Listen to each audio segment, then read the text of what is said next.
Hello there. I just wanted to make a quick video about my experience playing in BPL 17. I was on Team Deacons, and I was playing Cold Dot Wintertide brand Occultist. I had a good time playing this character. It ended up very tanky, and I just wanted to quickly snapshot where the character ended up by the end of the league. So last BPL, I was playing Heist.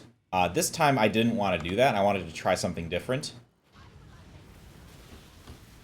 So I went straight to maps, and I just started blasting as much content as possible. Uh, on days 1 and 2, I was mostly playing Essence and clicking on heist caches to get our heisters up and moving on content, and to get gear for everyone to like start pushing harder content.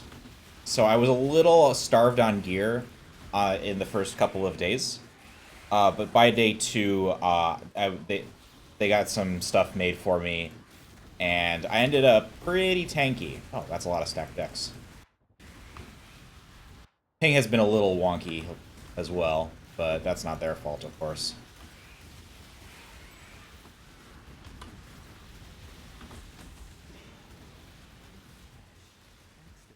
Choose to fight if you dare.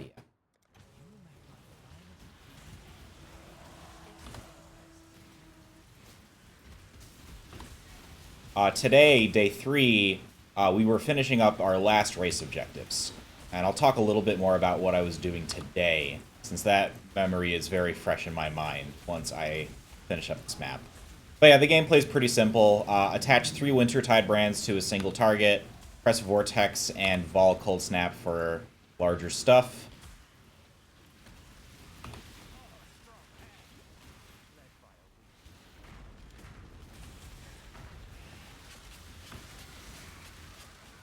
Well, Cold Snap, I also found I also found during the league that it's just a really nice I'm an RF build now kind of button. You can just press it and run into shit, and it just kind of melts. That's pretty cool.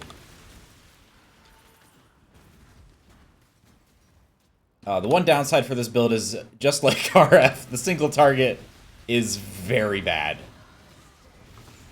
I have Destructive Play on. I can kill multiple map bosses just fine. That's working.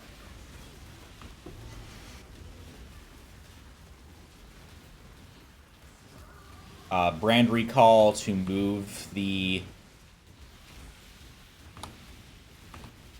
come on, Cole. Thank you. Yeah, Brand Recall to remove the... to move the dudes around as you go. And yeah, that's pretty much how the build functions. So I'll head back to my hideout and talk about the links I ended up with, and then highlight some of the interesting gear I acquired during the past 72 hours of straight blasting. So the first thing that's interesting is this wand, or this scepter, rather.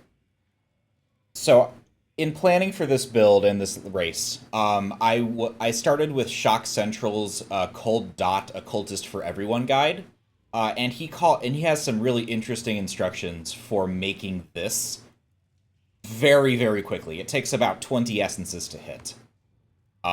You take an eye level 2 wand or scepter from the beach, and you slam it with Essence of Woe until you hit an open suffix and +1 cold spell, and then you can just craft Cold Dot over time.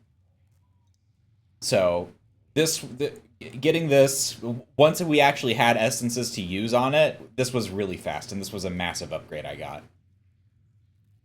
For most of the league, this was a pure ES shield, but I found this while we were farming T7 maps for a daily objective, and I was like, wow, that's a really good shield. And I was like, I can't not use this. So this is, I literally just picked this up off the ground and slammed a craft on it. Not that complicated at all. This Crown of the Inward Eye was found by one of the bossers, and it is a perfect roll. And as soon as I equipped this, everything just got so much easier. So I'm very happy. I'm very appreciative of them blasting Cirrus to at least to help me and the other cold dot occultists out. I think almost everyone ended up with a high roll Crown of the Inward Eye by the end of the league. That's about it for interesting gear. So I'll talk about a little bit about how I approach this build for BPL specifically. Oh, there's one more interesting piece of there's a couple more interesting pieces of gear. This Shaper's Seed. This Shaper's Seed was really cool.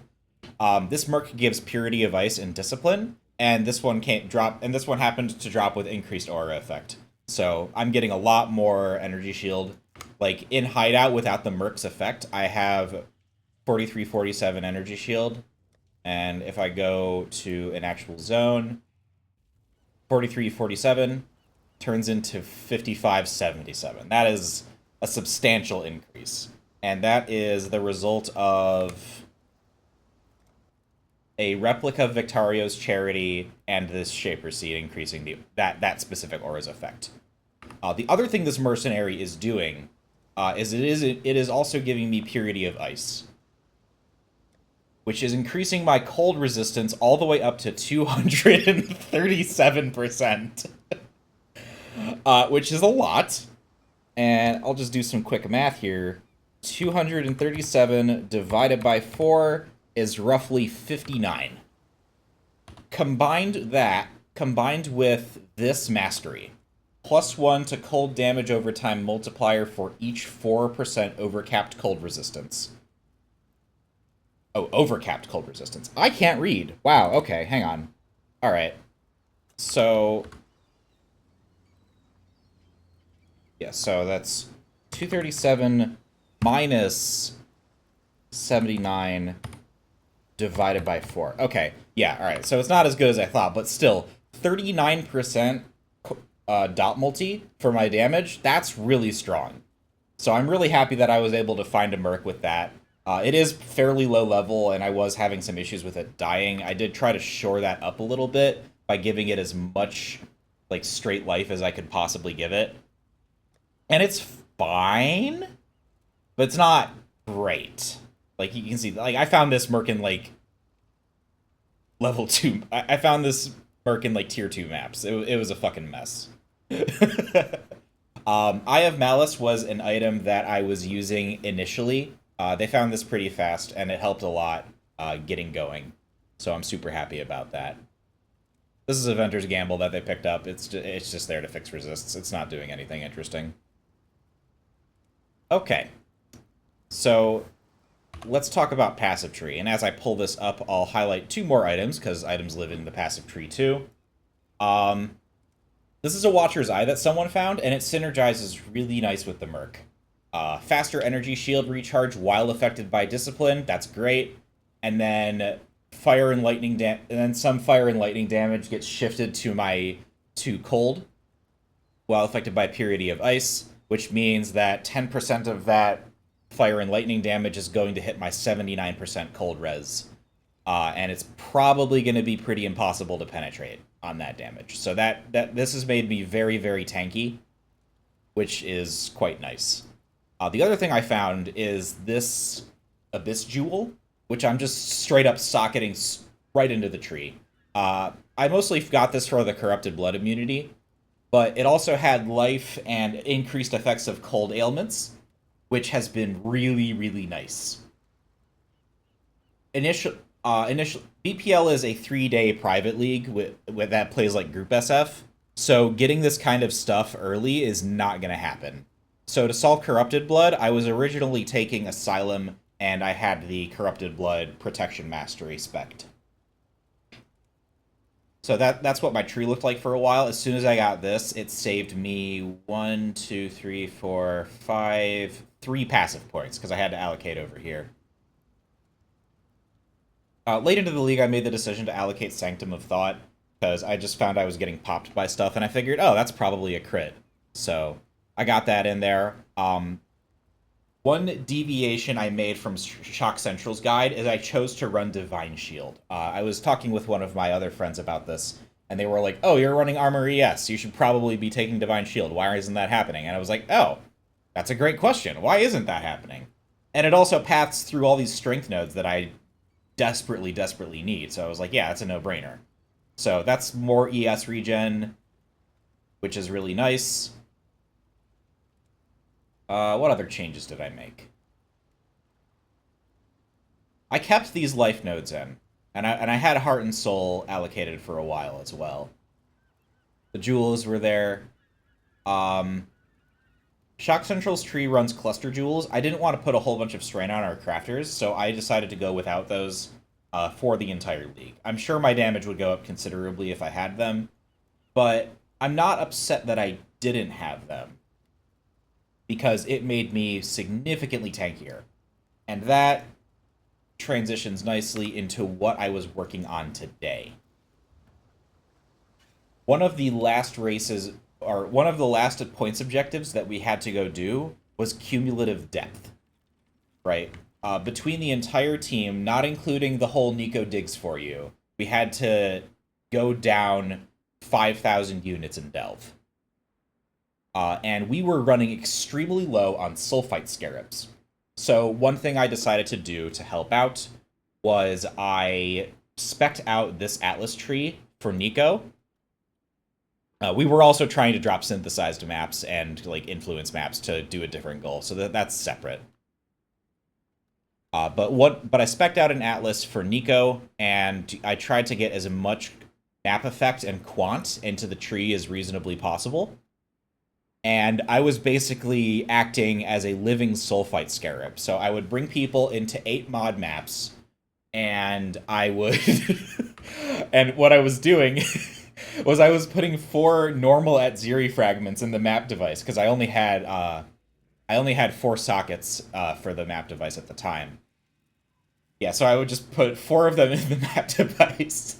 And then I would just put an 8 mod corrupted map in there, and I was like, all right, idiots, get in here. And then we would just run them, and it would just print so much sulfite for everybody.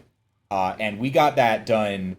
We got it done from like, I think we were at like 3,500 at the beginning of the day, and we got 1,500 cumulative depth spread across the team by like in like 45 minutes. It was fast. It was really fast.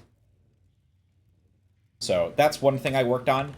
The other thing I worked on today was printing temples. The last incursion unique we needed was Apex Supremacy. So I was like, all right, bet, I'll help out, right? So I spec out every Alva node, and initially I was trying to also do Beyond at the same time, but that was a little bit hot for my build, and it was making it hard to print the temples. So I took that off the Atlas. Again, synthesized uniques, or synth maps are in there. And I just, yeah, I was just like, okay, I want to print temples as quickly as possible, but I also don't want to be in a scoured T1 map. So I made a tree that I think is kind of fun. And I go in, and I print my first temple, and it has a T3 poison one, and it connects to the boss, and I'm like, great, okay, good, I did my job. And I'm like, all right, gamers, I have a temple. Please go run it. So I put it in the guild stash. Someone takes it out, runs it, kills the boss at the end. and then they drop the vial they need to upgrade the missing one. So my first temple, so I spend all this time specking this tree, running building a single temple, and it happens to be the one that produces the missing unique. That was very, very stupid. But I'm glad I did that. That was really funny. So that was pretty awesome. Other things I did during this league is I've learned how to I learned how to find unconnected delve nodes, and like just like kind of like go into the darkness and open them up with dynamite. That was something I haven't done before, but I needed to learn very quickly because we were working on killing as many delve bosses as possible, and I was like, oh, I have one. So I popped into the Delve voice chat, and I was like, "Oh shit, okay. Um, hey, I've got this. How do I find it?" And they explained it to me, and I was like, "Oh, great. So I know how to do that now." It's not well explained in the game at all, and I think that could probably change. They should really tutorialize a lot of their mechanics a lot better. I think people would find that very interesting. But yeah, that's BPL 17. This is my Cold Dot Occultist, and yeah, that's all I got. Have a great day. Take care.